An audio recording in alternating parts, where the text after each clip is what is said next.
Bien, se ve la proyección, ¿verdad, chicos?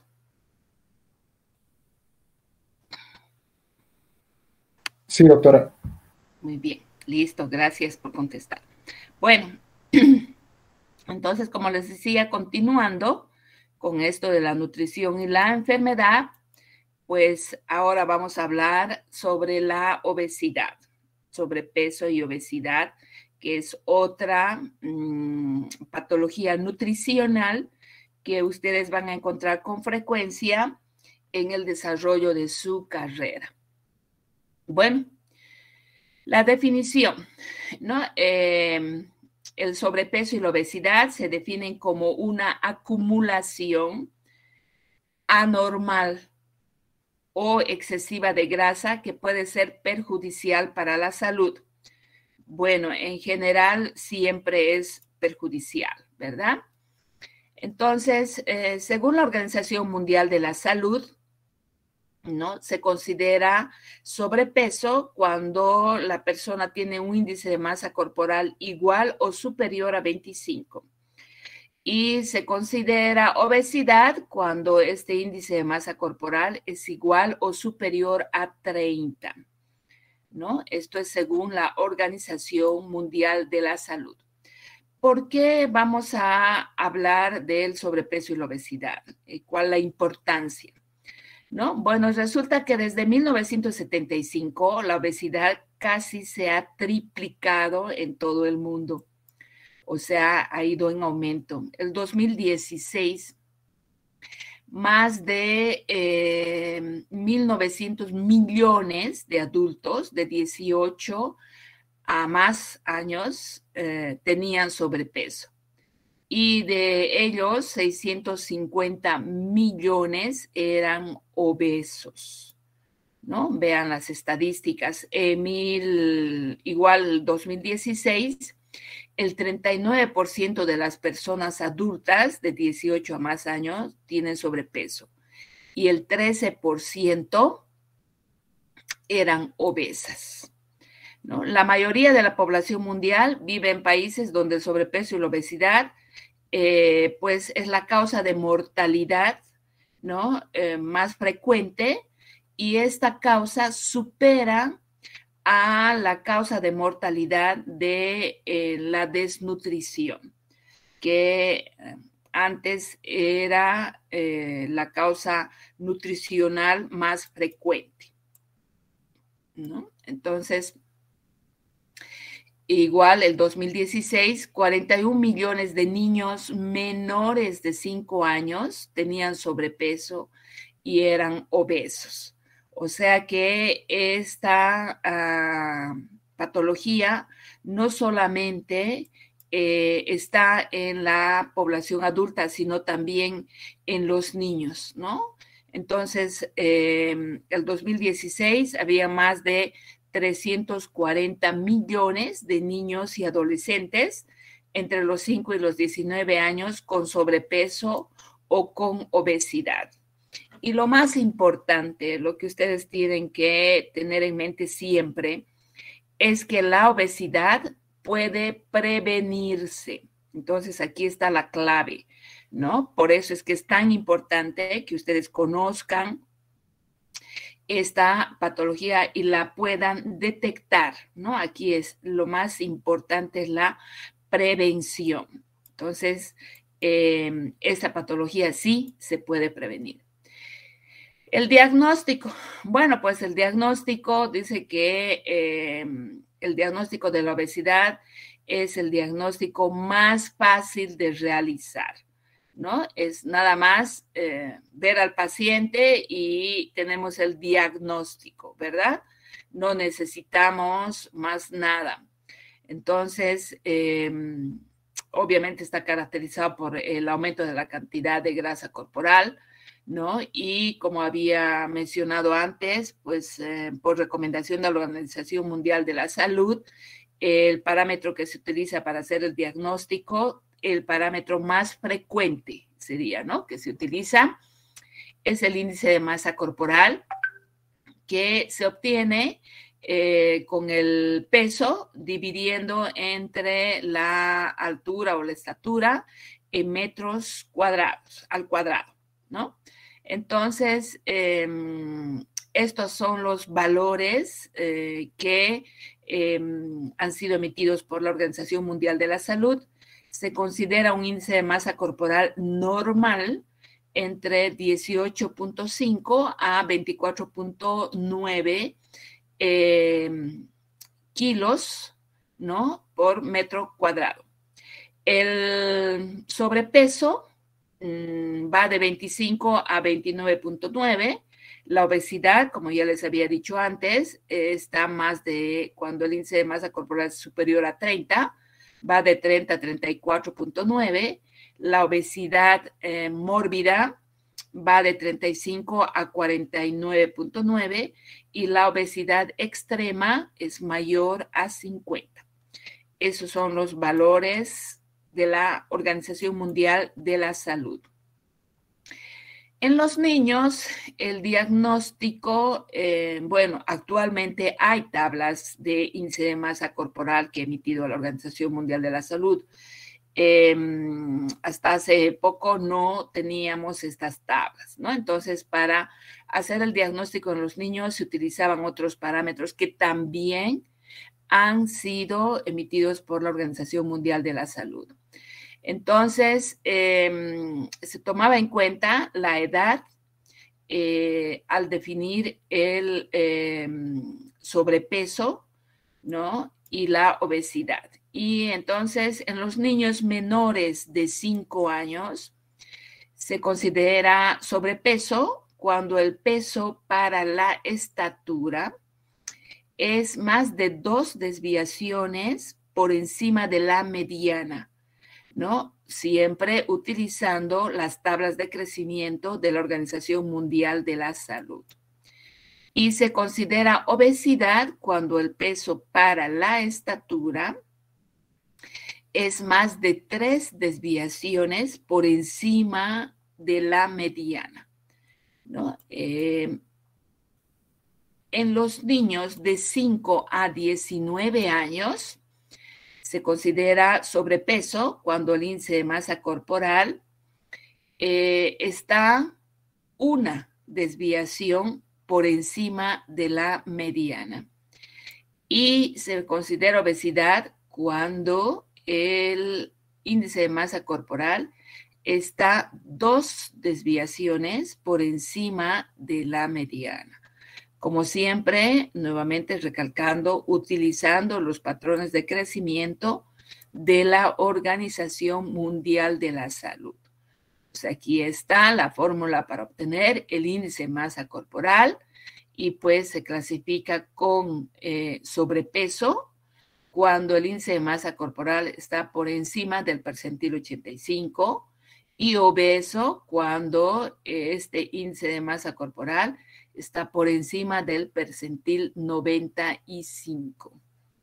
¿No? Estos son los datos que nos ha dado la Organización Mundial de la Salud.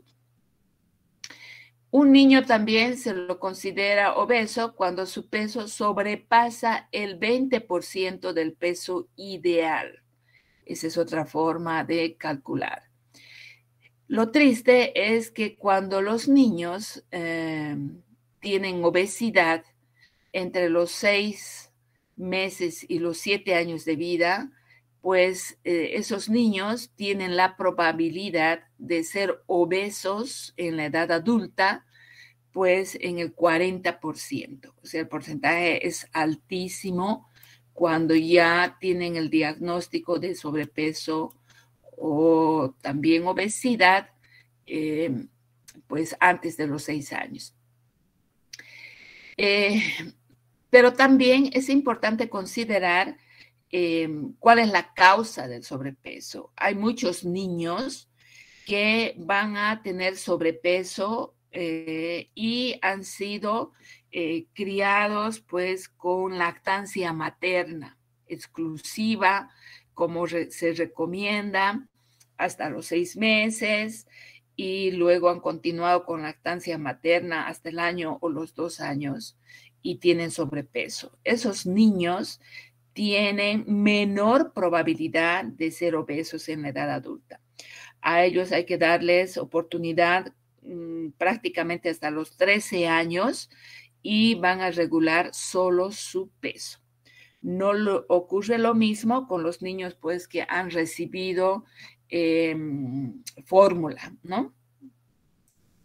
Entonces, bueno, dentro de las causas, pues la causa fundamental para este problema es el aporte, ¿no?, excesivo de calorías, o sea, un requerimiento que va a ser cubierto con mayor cantidad de la que se necesita, ¿no? Entonces, hay un desequilibrio entre lo que se necesita y lo que se aporta. El aporte es mucho mayor. Y este aporte va a ser mayor, pues, primero porque la ingesta de alimentos tiene alto contenido calórico, ¿no? Es rico en grasas o carbohidratos, entonces tenemos gran contenido calórico en estos alimentos. Es porque la actividad física es escasa, ¿no? El sedentarismo, pues, viene siendo la otra causa fundamental para este problema, ¿no? Y estamos ahí comiendo cosas deliciosas, sí, como las papas fritas. Las papas fritas, pues, es ganancia total y absoluta de calorías, ¿no? Un carbohidrato que contiene grasa, aceite para freírlas y además sal, ¿no? Entonces, ese es un alimento hipercalórico causante de este problema. Bueno, como en todos los problemas, pues van a haber los factores de riesgo y también los factores protectores. Dentro de los factores de riesgo, pues está en relación al sexo, que es más frecuente en los varones, entre las edades entre 6 y 13 años. Es un factor de riesgo no haber sido criado con lactancia materna, el haber nacido con un peso mayor a 3.500. Estamos hablando solo factores de riesgo, no quiere decir que ha nacido con 3.800 y pues un destino de ser obeso, no, es un factor de riesgo, nada más. El no desayunar es otro factor de riesgo. El consumo frecuente, pues, de bebidas azucaradas, como los refrescos. El consumir alimentos de repostería frecuentemente, ¿no? La comida fácil, los precocinados. El escaso consumo de frutas, verduras. El no hacer actividad física que sea menor a 30 minutos, que es lo que se recomienda diariamente, menos de 3 horas a la semana. El bajo nivel educativo de la madre es otro factor de riesgo, y el bajo nivel socioeconómico familiar, que significa que esta también es una patología frecuente en la población pobre, ¿no? Parecería que no, pero es también la obesidad y el sobrepeso, pues más frecuente en la población, como aquí dice, de un nivel socioeconómico bajo. Entonces, los factores protectores, pues el principal factor, como les mencionaba, era la lactancia materna. Cuando el niño tiene sobrepeso y tenemos la seguridad absoluta de que es con lactancia materna exclusiva hasta los 6 meses y luego lactancia materna prolongada hasta los 2 años, pues a pesar de que en ese momento tenemos el diagnóstico de sobrepeso o de obesidad, pues hay que dejar pasar el tiempo, porque entre los 11 y 13 años se va a regular ese su peso. El desayuno, un tiempo de alimentación importantísimo. El desayuno, como ya ustedes han debido escuchar, eso de desayuna como un rey y cena como un mendigo, ¿verdad? Entonces, el desayuno debe ser un alimento completo, variado, ¿no? Que contenga, pues, macronutrientes, micronutrientes y no dejarlo pasar. Lamentablemente, bueno, ahora ustedes que están recibiendo las clases por vía virtual, está un poco más fácil que tengan un buen desayuno, pero cuando las clases eran presenciales, bueno, había que estar en la facultad 7:15, la mayoría llegaba ahí sin desayuno, ¿verdad? Y eso no es lo adecuado. Hay que empezar la actividad con un buen desayuno. El consumo de frutas y verduras se recomienda mínimamente 2 porciones por día y pues la actividad física.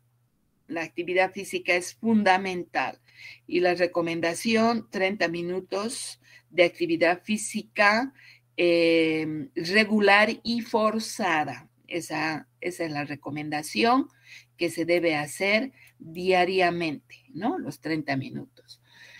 Bueno, también tenemos, pues, como causas, factores genéticos, factores socioeconómicos, hemos dicho la pobreza, factores psicológicos, hay gente, pues, que está triste y come montones, el que está feliz sale a festejar y come, entonces ahí influyen los factores psicológicos, factores relativos al desarrollo, eso de estás creciendo, tienes que comer el doble, ¿no? Exigimos en la casa y pues ocasionamos que la persona tenga un hábito no adecuado y luego queremos que deje de comer, ¿verdad? Entonces, esos están relacionados con el desarrollo, la actividad física, ya dijimos, algunas drogas como las hormonas, lesiones del cerebro y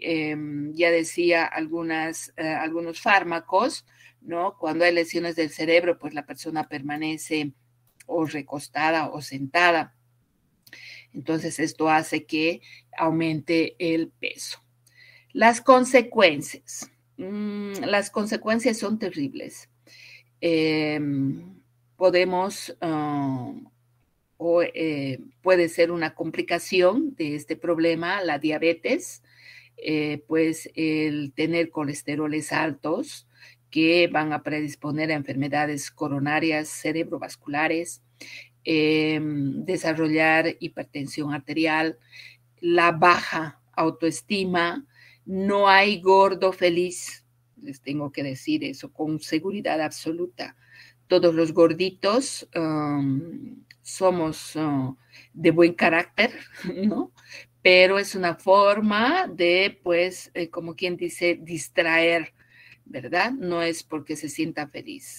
Tengo la seguridad absoluta de que todos los gorditos queremos ser no flacos, pero con un buen peso, ¿no? Entonces, siempre hay baja autoestima y esto lleva, pues, en el caso de los niños, a un bajo rendimiento escolar y lamentablemente del otro lado al bullying, ¿no? Entonces, esas son las consecuencias, ¿no? Aquí también tenemos que el exceso de grasa corporal, pues, disminuye la longevidad. Ya hemos mencionado que puede llevarnos a una diabetes, a una hipertensión, a cáncer, a enfermedades del corazón, a accidentes vasculares. Entonces, vean que las complicaciones son terribles. Y tenemos que hacernos esta pregunta en cada tiempo de comida. ¿Qué vamos a comer?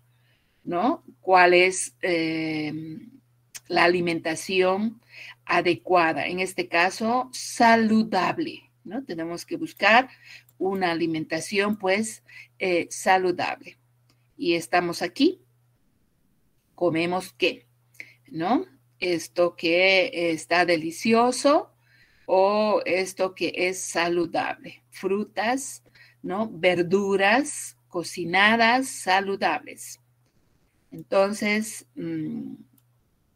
pues es hora de tomar decisiones, ¿no? Entonces, una vez que tenemos este diagnóstico, ¿cuál es la conducta terapéutica? Pues lo primero es reconocer de que esta es una enfermedad crónica, ¿no? No hay tratamientos de 7 días como una neumonía, ¿no? Esta es una enfermedad que se tiene que controlar el resto de la vida una vez que se ha hecho el diagnóstico, ¿no? Entonces, esa es la primera información que debemos dar a nuestro paciente, ¿no? No es una enfermedad que se cura, es una enfermedad que se la tiene que controlar. Entonces, en base a esto, pues se tienen que fijar objetivos razonables para el paciente. Eso de en 10 días vas a perder 15 kilos no es lo adecuado, ¿no? Y el paciente tiene que saber y conocer de que eso no es verdad. El primer paso, dice, es valorar la disposición para el cambio. O sea, el paciente tiene que tener esa disposición de cambiar, porque no solamente va a cambiar su alimentación, cambia pues la vida, ¿no? Entonces tiene que estar dispuesto a hacer eso. Algunas recomendaciones. En el caso de los niños y los adolescentes, para prevenir la obesidad, pues tienen que tener una vida activa con mucha actividad física. Para esto, pues se tienen que limitar las horas de la televisión, actualmente del celular, ¿no? Hay que fomentar el consumo de frutas y verduras. Hay que restringir, pues, alimentos ricos o hipercalóricos, que son los que más les gusta, como los chocolates, las galletas, todos esos alimentos que encuentran en la escuela y en el colegio, ¿no? Y las bebidas azucaradas, pues un bombazo de calorías, ¿no? Entonces, lo que hay que hacer es promoción de la lactancia materna, hay que promocionar la alimentación variada, equilibrada, saludable, ¿no? Esta está en base a frutas, verduras, cereales integrales, legumbres. Se debe moderar el consumo de grasas, no consumir muchos alimentos de repostería, aumentar el examen físico y educar. Lo más importante es educar, dar la información, promoción en educación nutricional. La tendencia actual es que esta educación debe empezar desde la escuela, ¿verdad? Entonces, cuando los niños conocen y saben el por qué no deben consumir estos alimentos hipercalóricos, es mucho más fácil conseguir esta meta que obligarlos a hacer algo porque está prohibido nada más, ¿no? No porque no puedo comer chocolates, porque no está bien. Lo que hay que hacer es enseñarle que no debe consumirlos con mucha frecuencia porque pues va a estar dentro de poco gordo, ¿no? Entonces, la sensibilización de toda la sociedad en base a la educación, el consumo de alimentos, pues desde el punto de vista ético-científico, en la publicidad especialmente, tanto publicidad televisiva como ahora todos los medios en relación a los alimentos y las bebidas es fundamental, ¿no? Esa información. Pero lo que hacemos es, pues, gran propaganda del último local que vende las hamburguesas más grandes, ¿no? Las Big Burger, los hot dogs son enormes, entonces ese tipo de promoción, las alitas de pollo, debería de estar regulado, ¿no? Entonces, en el plano individual, lo que se debe hacer es optar por limitar la ingesta de alimentos hipercalóricos, ¿no? La ingesta energética debe ir pues de acuerdo a nuestro requerimiento, solamente cubrir nuestro requerimiento. Y para hacer esto, pues se tiene que aumentar el consumo de frutas y verduras, cereales integrales, los frutos secos que están recomendados y realizar la actividad física periódica. Si logramos hacerla por 60 minutos diarios, o sea, una hora diariamente, pues una maravilla, con seguridad que vamos a tener el físico adecuado.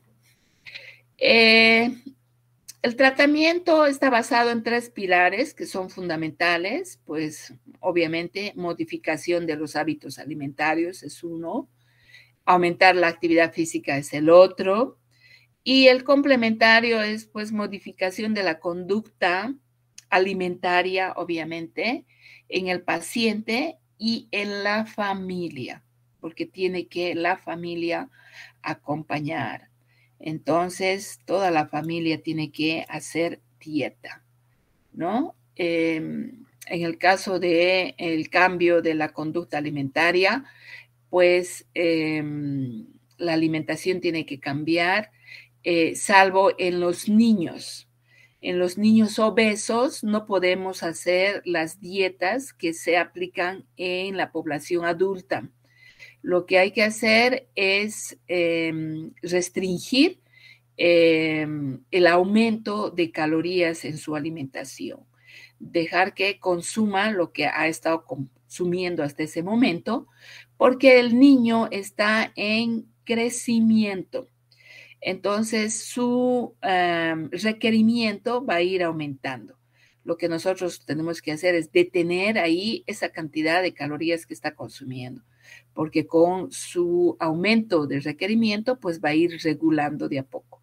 No está aconsejado hacer dietas restrictivas en los niños.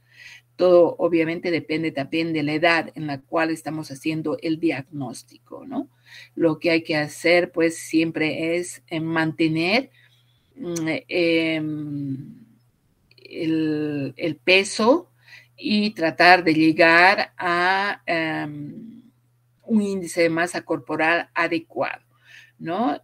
También se recomienda el quitar estos picoteos, o sea, el estar consumiendo alimentos entre comidas, ¿no? Y lamentablemente, pues los picoteos son con alimentos hipercalóricos, ¿verdad? También hay una recomendación de una dieta que es la dieta del semáforo, que se utiliza frecuentemente en los escolares.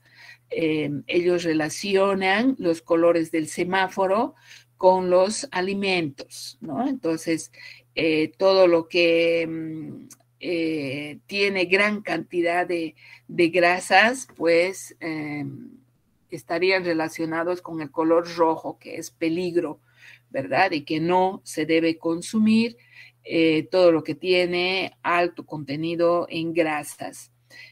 Amarillo sería precaución, ¿no? Y todo lo que no causa daño y tiene bajo contenido calórico estaría con el color verde, y ahí estarían las frutas, las verduras, la leche descremada, los pescados, ¿no? Todo lo que está libre de grasas. En relación a la actividad física, pues ya decíamos, se tiene que aumentar el gasto calórico, ¿no? Y ir ganando mayor masa muscular.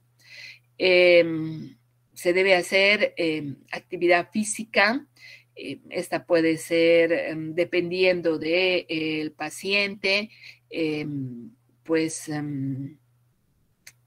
gimnasia con aeróbicos, puede ser con aparatos. Lo importante en relación a la actividad física es que el paciente adquiera el hábito, ¿no? Si logramos de que sea parte de su estilo de vida, como les digo, un hábito, entonces, pues ganancia total y absoluta, porque no hay que darle ninguna otra explicación a nuestro paciente. Cuando tenemos un hábito, es igual que, no sé, cepillarse los dientes. Si ustedes no se cepillan los dientes, seguro que todo el día pues uno está molesto, ¿no? Hasta que lo hace. Entonces, ese es un hábito y así debería de ser de la actividad física. No deberíamos de dormir si no he hecho actividad física, como decíamos, regular y forzada, mínimamente 30 minutos, ¿no? Entonces, el cambio de conducta, decíamos, el pilar más importante.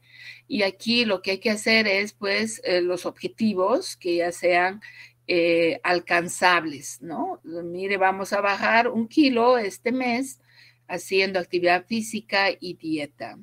Y la retroalimentación siempre debe ser positiva, porque cuando llega el paciente, ha pasado el mes y resulta que no ha bajado nada, o ha bajado 100 gramos, ¿no? Entonces no podemos recriminarlo. ¿Cómo es posible 1 mes y usted no ha bajado de peso? Qué barbaridad, así no vamos a llegar a ninguna parte.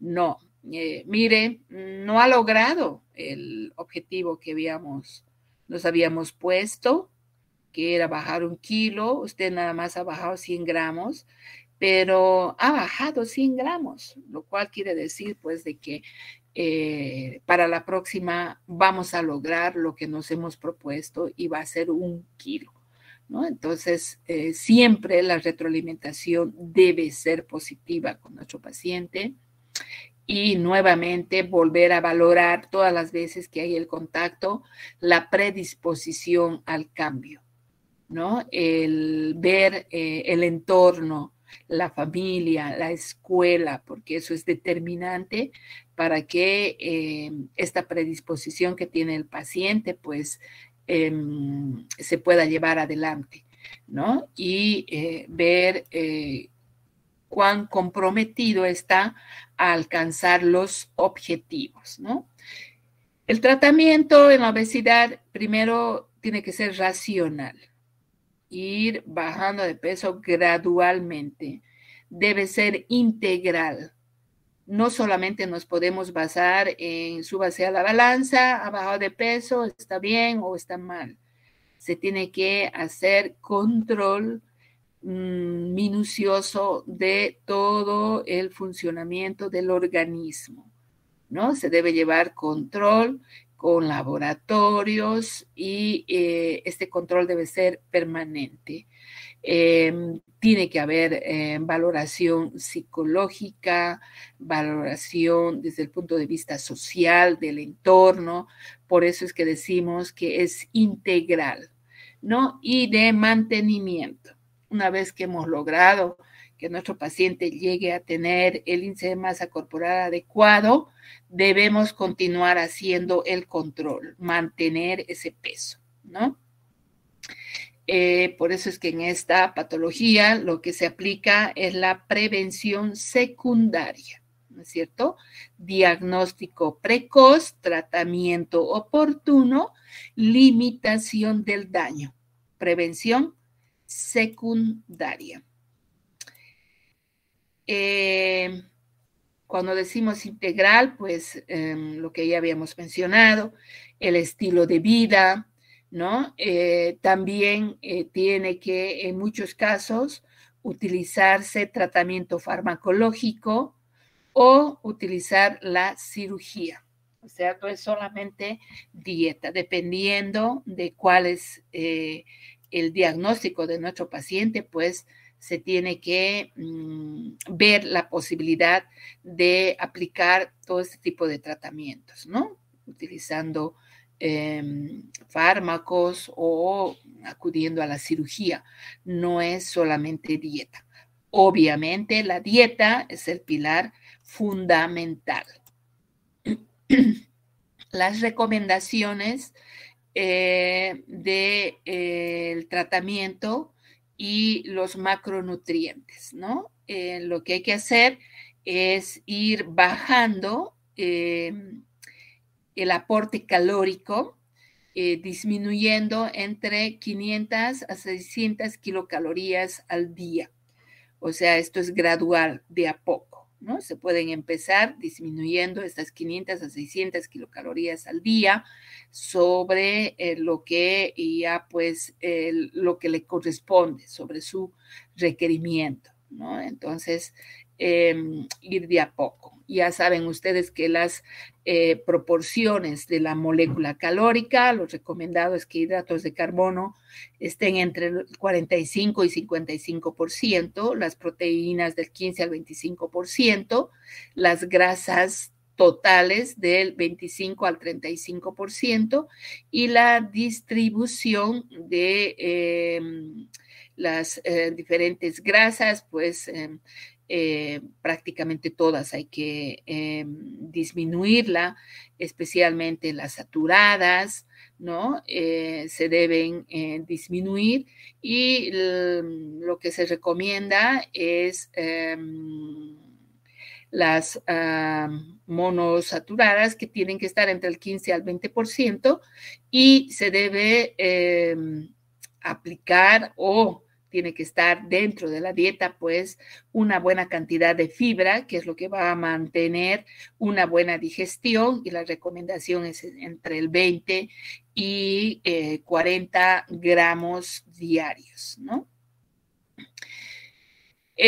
Las condiciones que debería de cumplir el tratamiento dietético de la obesidad: disminuir la grasa corporal, preservando al máximo la masa magra.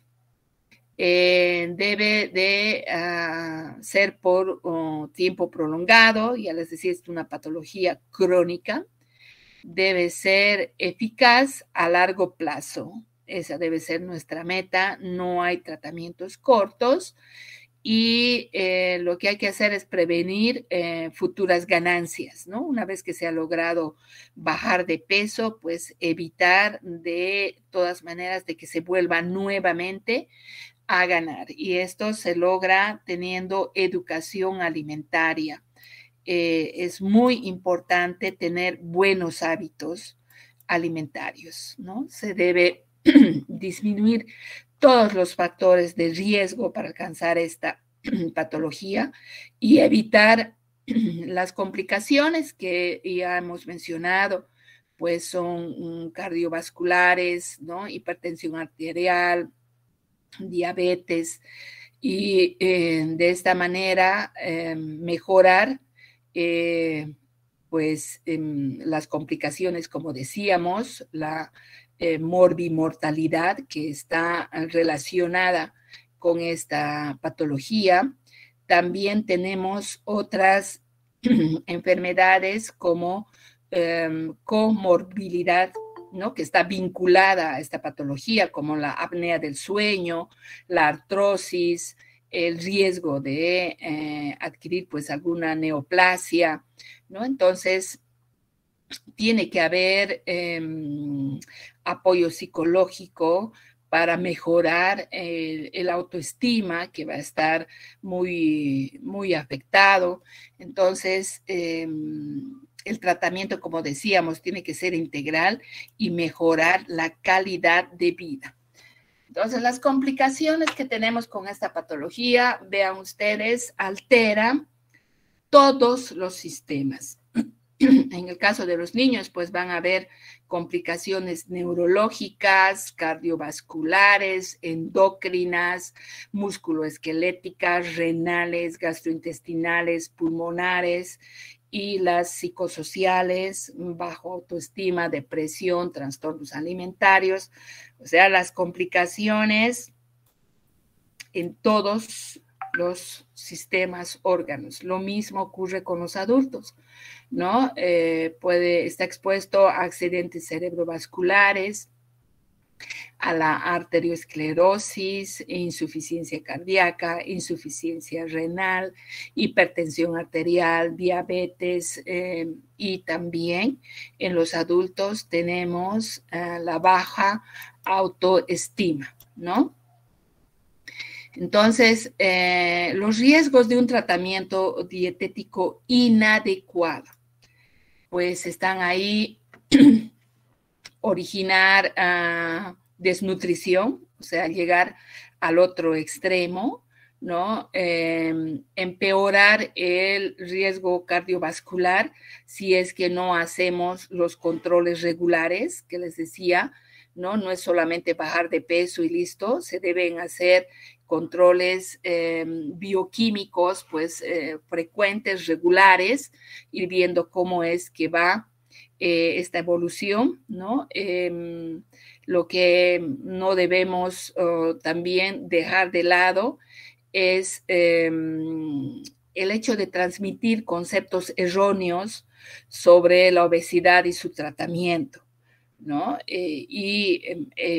Ocasionar de esto de que el paciente pues al final esté resignado a quedarse como está, ¿no? Entonces la información, la educación es fundamental y evitar fomentar este sentimiento de frustración, ¿no? De que, bueno, no lo ha logrado, no lo voy a poder hacer, y dejar ahí el estado psicológico es muy importante en nuestro paciente, ¿no? No tenemos que echarle mano, pues es también un tratamiento multidisciplinario. En conclusión, esta patología es una epidemia y está en aumento. Y lo que debemos hacer es no buscar el diagnóstico. Como les decía, el diagnóstico es el más fácil de realizar, sino lo que debemos hacer es detectar factores de riesgo para evitar llegar a esta patología, ¿no? Entonces debemos evitar o debemos encontrar estos factores de riesgo y tomar las medidas. Debemos tomarnos todo el tiempo que sea necesario con nuestros pacientes, ¿no? Para hablar y lograr la confianza. Y pues nuevamente, el diagnóstico es muy, pero muy sencillo. El tratamiento es complicado, es difícil, pero no imposible, obviamente. Bien, la otra patología que vamos a ver hoy rápidamente es la diabetes. Entonces, ya saben, la diabetes también es una enfermedad crónica, metabólica, caracterizada por la hiperglucemia, resultado de defectos de la secreción de insulina y o por la acción de la insulina que ocasiona graves alteraciones en el metabolismo de los alimentos.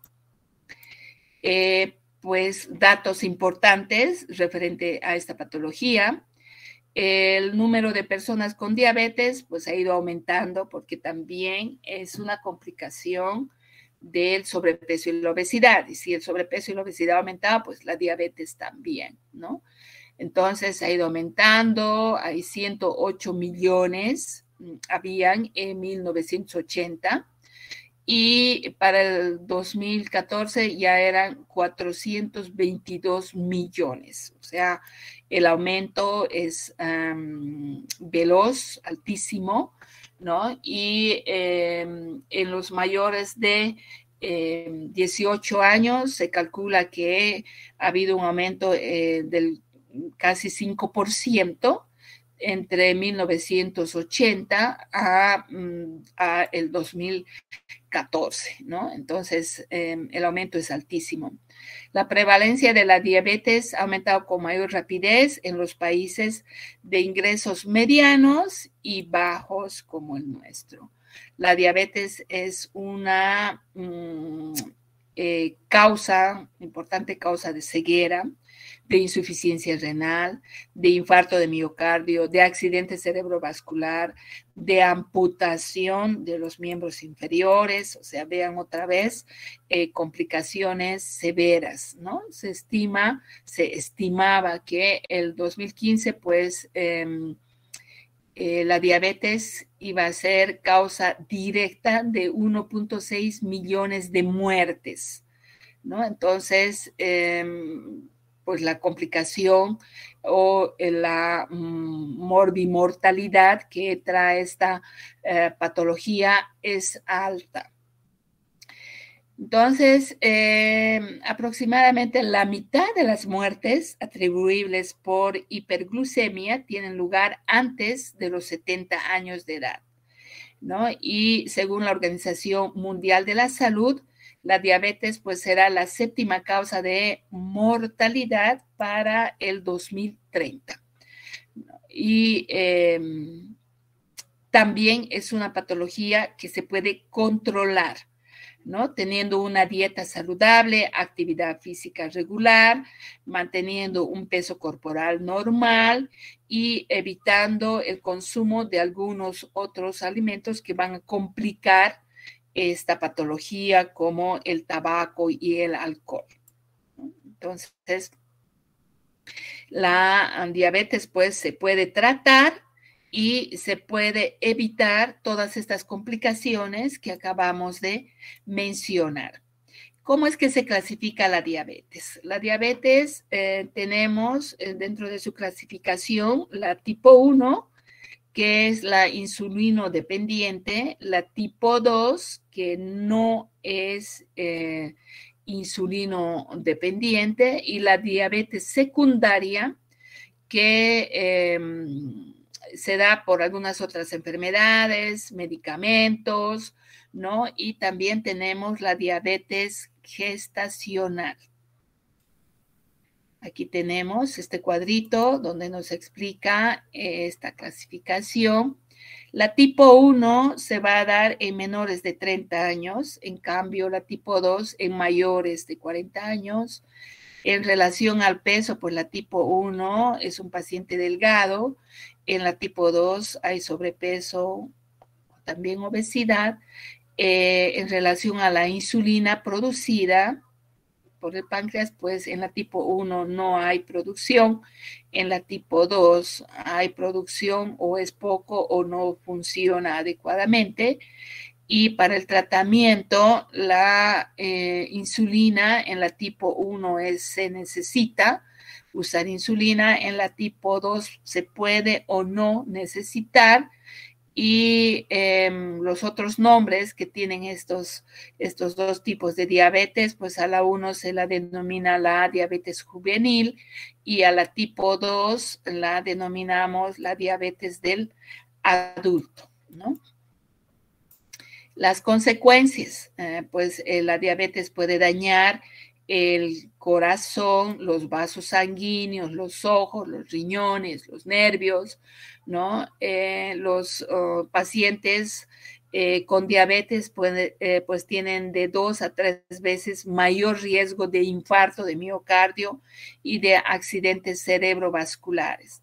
Las neuropatías de las extremidades, de los pies, va combinada con reducción del flujo sanguíneo, y esto hace que se produzcan úlceras de los pies, infecciones frecuentes, y en muchas ocasiones pues terminan con la amputación, ¿no? La retinopatía diabética es una causa importantísima de ceguera, y esta se da por consecuencia del daño de los pequeños vasos sanguíneos en la retina, que se va acumulando con el tiempo, pues, y un 2.6% de los casos de ceguera a nivel mundial es a consecuencia de la diabetes, ¿no? La diabetes también es una de las causas principales de insuficiencia renal. Y como les decía, se puede controlar. Entonces, según la Organización Mundial de la Salud, pues sí hemos mencionado 422 millones de diabéticos hay en el mundo, ¿no? Y el control o el tratamiento, pues, es tener un plan alimentario, ¿no? Una dieta saludable. El tratamiento también debe ser farmacológico, ¿no? Tener una farmacoterapia, actividad física y autocontrol. Entonces, para tener el autocontrol, pues debe haber educación en esta patología de nuestro paciente y ese es el tratamiento. Un paciente educado, autocontrolado, medicado y una buena dieta haciendo actividad física diaria. Esa es la manera de controlar. El diagnóstico, pues, se lo hace por medio de laboratorio, obteniendo la glucemia. Los objetivos desde el punto de vista nutricional es que debe nuestro paciente tener una dieta equilibrada y completa. En el caso de los niños que están en crecimiento y desarrollo, pues se debe cubrir todos sus requerimientos, ¿no? No puede ser que a causa de esta patología, pues nuestro paciente adquiera otras, ¿no? Como la desnutrición o alguna patología con deficiencia de micronutrientes, ¿no? Entonces, debe ser equilibrada, completa, debe contribuir a tener una glucemia normal, ¿no? Y además el resto de, pues, el control debe estar dentro de parámetros normales, como tener un buen perfil lipoproteínico, tener una buena presión arterial, ¿no? Entonces, la dieta no puede ser, o el tratamiento no puede ser causa de otras complicaciones. Y la dieta también debe estar adaptada a los gustos y las costumbres de nuestro paciente, porque tampoco le vamos a cambiar la vida de un momento a otro, ¿verdad?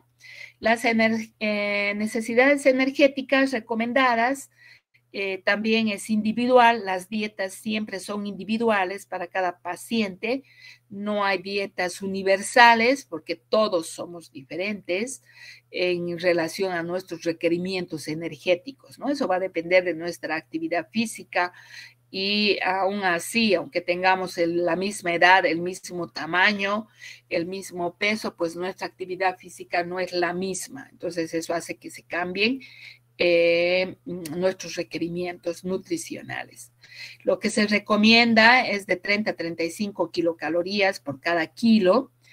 Obviamente esto es dependiendo de la edad. A un niño no le vamos a dar este requerimiento calórico. Esta es una recomendación para adultos, ¿no? Y también tendríamos que tener, saber si nuestro paciente pues tiene sobrepeso o tiene hipertensión. Entonces esas cosas van a hacer que cambie su requerimiento calórico, ¿no? La recomendación en relación a las proteínas es que vaya de 0,8 a 1 gramo por kilogramo de peso, y los hidratos de carbono de 45 a 55% en relación a la proporción. Y no olvidarnos incluir pues el agua y la fibra en esta nuestra dieta, ¿no? Los hidratos de carbono que en general se considera que están prohibidos en los diabéticos, no es así. Lo que está prohibido es el uso de hidratos de carbono simples, ¿no? Como el azúcar, la miel, los dulces, los caramelos, las gaseosas, eso sí está prohibido. Pero se pueden utilizar los hidratos de carbono complejos. Entonces, los diabéticos tienen que consumir pues cereales, legumbre, pan y galletas, pues que contienen gran cantidad de fibra, ¿no? Entonces, ellos tienen que utilizar hidratos de carbono complejos. No están prohibidos en su dieta. Lo que hay que hacer también en esta patología es la prevención, ¿no? Del sobrepeso y la obesidad. Eso debe estar incluido en nuestro tratamiento, ¿no es cierto? Y mantener un índice de masa corporal adecuado, óptimo, ¿no? Reducir los riesgos de aumentar de peso, ¿no? De llegar a la obesidad, igual ya hemos mencionado la práctica de actividad física regular, ¿no?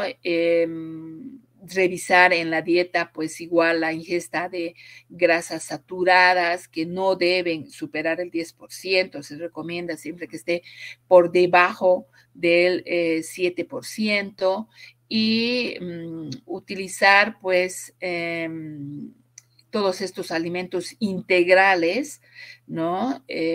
Cereales integrales, leguminosas, utilizar frutas, verduras y bastante fibra, ¿no? La fibra debe estar por encima de 20 gramos diarios. La recomendación siempre es 30.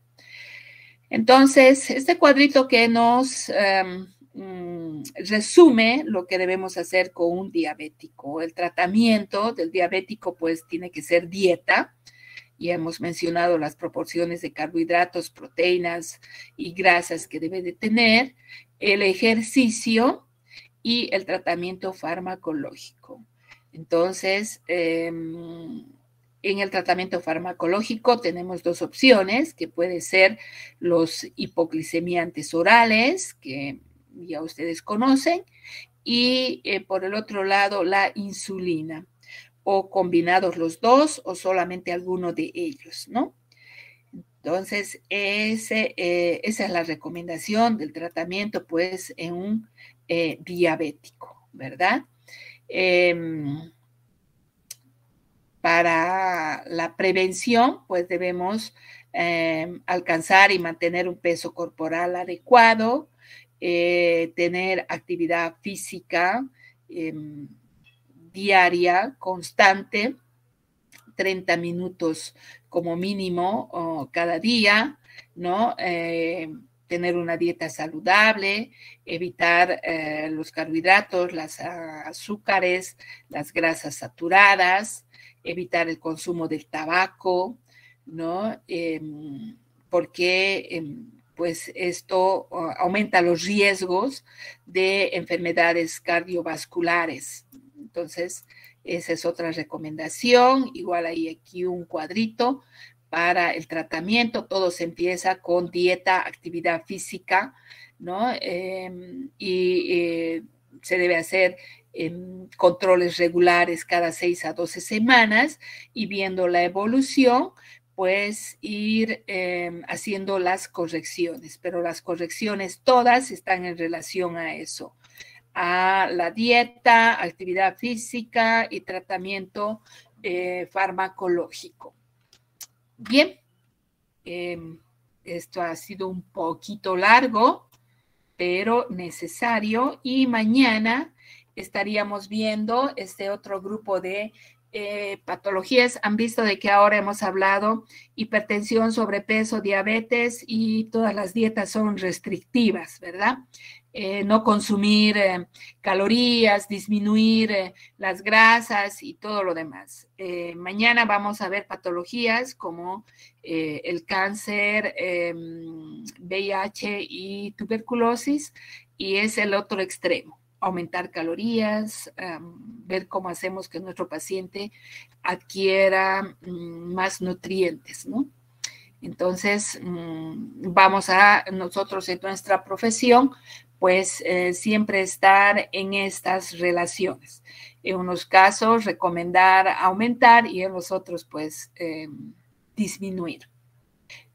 Preguntas, dudas que tengan en relación a esto, a lo que hemos hablado.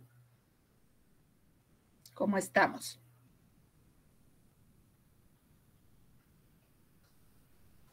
¿Todo bien? Creo que los he dormido a todos. Todo bien, doctora, sí he entendido. Muy bien. Listo, pues. Entonces, nos vemos mañana a las 7 de la mañana para esta última parte, y ya estarían con el temario para el parcial, que ya saben ustedes, lo tienen que coordinar con el doctor Sevilla, ¿no? Yo voy a hablar también ahora con él de que ya está el temario, y para ver la fecha, creo que ustedes estaban proponiendo para el 12, ¿verdad? Sí, doctora. Bien. Listo, pues chicos, que tengan un buen día y a estudiar. Hasta mañana, doctora. Gracias. Hasta mañana.